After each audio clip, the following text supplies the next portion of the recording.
साहब कांशीराम साहब जिनके अगर संघर्ष हम आपसे चर्चा करना शुरू करें, जिनके जीवन दर्शन पर अगर हम आपसे चर्चा करना शुरू करें तो उनके जीवन संघर्षों के अध्ययन से हमें पता चलता है कि साहब कांशीराम साहब ने इस देश के दलितों, शोष को, मजलूमों, पिछड़ों और पछाड़े गए लोगों के साथ साथ सर्व समाज के गरीब लोगों की बेहतरी, भलाई, तरक्की और विकास के लिए अपना संपूर्ण जीवन न्यौछावर करने का काम किया। मित्रों, साहब कांशीराम साहब इस देश में बिखरे हुए समाज को, असंगठित समाज को, अज्ञानी समाज को, निर्जीव समाज को, गैर राजनीतिक समाज को जीवन जीने की एक कला सिखाने का काम किया। जो साहब महात्मा ज्योतिबा फुले साहब ने जिस सेल्फ रिस्पेक्ट के मूवमेंट को आगे बढ़ाने का काम किया था, उस सेल्फ रिस्पेक्ट के मूवमेंट को बाबा साहब डॉक्टर अम्बेडकर ने अपनी पूरी जिंदगी लगा करके उस मूवमेंट को आगे बढ़ाने का काम किया। मित्रों, लेकिन बाबा साहब डॉक्टर अम्बेडकर के जाने के बाद यह मूवमेंट लगभग 28 साल तक रुका रहा। और वैसे बाबा साहब डॉक्टर अम्बेडकर ने अपने जीवन के अंतिम समय में कहा था, मेरे मित्रों, इसी तरह से अपने अनुयायियों को बैठा करके कहा था कि मेरे अनुयायियों, मेरे बहुजन समाज के अनुयायियों, इस कारवा को, इस मूवमेंट को, तमाम जलालतों और बेशुमार मुसीबतों को झेलने के बाद मैं यहां तक ले आया हूं। यदि आप इसे आगे न बढ़ा सकना तो किसी भी कीमत पर इसे पीछे मत जाने देना। कोई बहुजन समाज में नायक पैदा होगा, हमारे इस मूवमेंट को आगे बढ़ाने का काम करेगा। मेरे मित्रों, बाबा साहब डॉक्टर अम्बेडकर के जाने के बाद लगभग 28 साल तक यह मूवमेंट रुका रहा।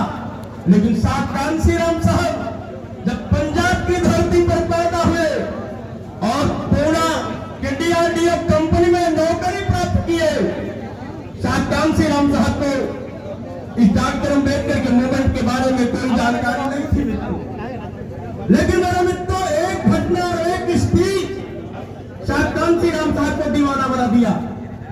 साहब कांशीराम साहब जिस फैक्ट्री में सर्विस कर रहे थे, वो मामला आप सब जानते हैं, उस पर चर्चा नहीं करेंगे, हमारे आदरणीय चीफ की चर्चा करेंगे। लेकिन जो स्पीच सुना था साहब कांशीराम साहब ने बाबा साहब डॉक्टर अम्बेडकर की, डॉक्टर अम्बेडकर अपने जीवन के अंतिम समय में 18 मार्च 1956 को आगरा के रामलीला मैदान में दलित शोषित समाज की जनसभा में रो रो करके कहा था कि ऐ मेरे दलित समाज के लोगों, इस देश में जितने भी खाली जमीनें हैं, इस देश में करोड़ों के खाली जमीनों को इस देश के भूमिहीन गरीबों को देने के लिए अंग्रेज रजामंद हो गए थे। अंग्रेज हमारे सेपरेट सेटलमेंट के लिए भी रजामंद हो गए थे। लेकिन आज आजाद भारत की सरकार, आज नेहरू की सरकार, आज कांग्रेस की सरकार इस देश के भूमिहीन गरीबों को यह कहकर के जमीन देने के लिए मना कर दिया कि अगर हम इस देश के गरीबों को इस देश की करोड़ों एकड़ जमीन अगर बांट देंगे तो हमारे जमींदारों और हमारे सामंतों के खेतों में काम करने कौन आएगा।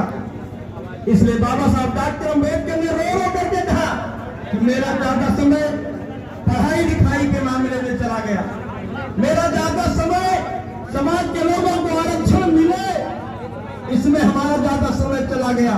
हमारे समाज में डॉक्टर, इंजीनियर, वकील, अधिकारी पैदा हो, इस पे हमारा ज्यादा समय चला गया। लेकिन आज जो मैं देख पा रहा हूं,